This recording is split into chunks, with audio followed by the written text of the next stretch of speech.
I think looking back, I always imagined I would retire and then go into do gardening or whatever and live that kind of life. In reality, it doesn't work out like that though. You've got to, I wanted to retire earlier than I thought I was going to retire. So I started thinking about it perhaps 3 or 4 years before I retired, talking to people. And what I did was I actually became a volunteer and a director and trustee of a hospice, Kirkwood Hospice. And that was a catalyst to me changing direction because looking back, I realised that I was actually finding my career there more rewarding than my corporate career. And that was a catalyst to push me into leaving. In terms of plans, I didn't have a lot of plans. I was scared. I also did it the December before COVID. So if you'd asked me in that December, would I do it if I'd known what was coming? I would have said no. I felt as though I would have been jumping off a precipice. Looking back now, if you ask me, would I still have done it? Going into COVID, definitely 100%, 100%. So I was scared of a few things. I was scared of the money issue. I'm not somebody that has got a massive pension, so I couldn't afford to live off my pension for the next 25, 30, however many years. So the money was an issue. I also felt that I would lose some personal status because I was known as being a marketing director for a major law firm. And that's why I say having another role really helped, because I wasn't just being defined by that role. I had other roles. But it is scary. You feel as though you're going to lose a lot of colleagues and friends as well. The reality is, yes, you do lose a lot of people that you used to see water cooler conversations.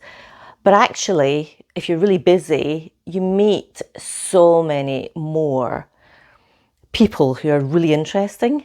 And that's the exciting part. So I've made so many new friends now, new colleagues, and learned so much over the last 3 years than I've probably done over the last 10 years in full-time employment.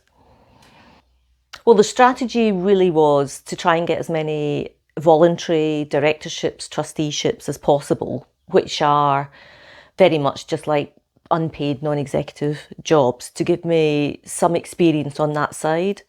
I had a group of friends and peers who were also about the same age, who were also looking at doing different things, and I had a lot of different connections. So we all kept in contact, and I was very active keeping in contact with them, because the majority of opportunities, as you know, come through people you know. They don't come through cold organisations. I also joined a non-exec organisation where they did speed dating, which was really helpful to begin with. It took me out of my comfort zone, but I don't really need it now, and I don't see that as leading to any opportunities, because all my opportunities have come through face to face and people I know. In terms of what hasn't worked so well, self-discipline. I think when you're working and you've got a big team, you're a lot more disciplined about taking holidays, taking time out, when you start, when you stop. And I'm finding, because I'm now working across 5 different organisations, that I've actually got to get it into my head that I still have to book time off. Otherwise, I just fill my diary with meetings. And that's something, that sort of self-discipline you've got to be good at. And the finances of running your own company. Well, I had help from a friend, but just in terms of the correct things to do in terms of paying yourself, national insurance, tax, he wasn't advising to begin with. So my first year's tax was much higher than it should have been. But there's certain limits to what you should be doing and how you should be doing it, and dividends and things, and you've got to get your head around that. So that was a learning curve for me as well. I've had a much better work-life balance since although I've got 5 roles, I have more free time now than I did before. And I can also work when I want to work. So I tend to work more at night. So I find I'm quite creative between 5 and 7 o'clock at night, which doesn't really work if you're in an office. And I've got the freedom. I've got freedom to walk the dog. I've got freedom to have, whatever you want to do, whether it's meet friends or anything like that. So the family have been really, really supportive. And I think they took away some of the fear that came with not earning a monthly salary. I was only 2 or 3 months retired before I was approached with my first consultancy. I want to keep mixing what I'm doing. So at the moment I've got 3 voluntary roles and two paid roles, and I've got my own business. I want to keep mixing. I want to do work that fits with my values, and I think that's a massive change. I won't really do anything now for the money. I've got to feel it's genuine, there's got to be integrity to it, and it's got to fit with my values, and that's really where my direction is. I've also got to learn to say no to any other voluntary roles that come up because I don't have the time. And I just want to keep learning because it's absolutely fascinating. You don't actually need as much as you think you do.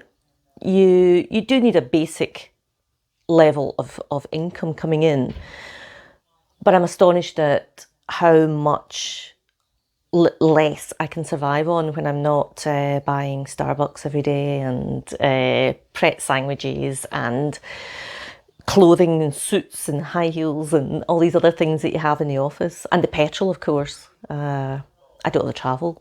So yes, I am dipping a little bit into my pension, but not in a way that I'm remotely bothered now.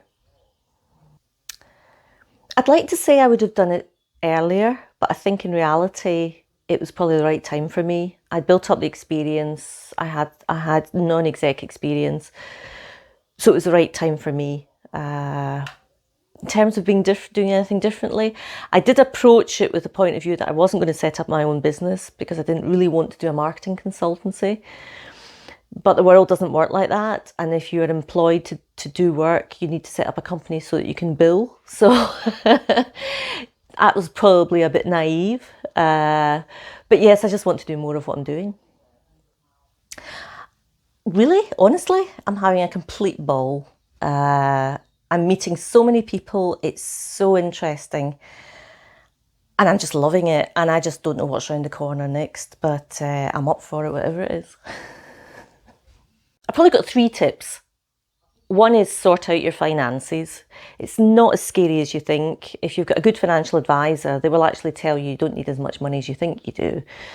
And that made me feel comfortable to take a chance on leaving. The other thing is, I think it's really important that you do have voluntary roles or other experience outside of your directorship title, so that you don't fall into the trap of thinking that nobody will want to take you on if you don't have that title behind you.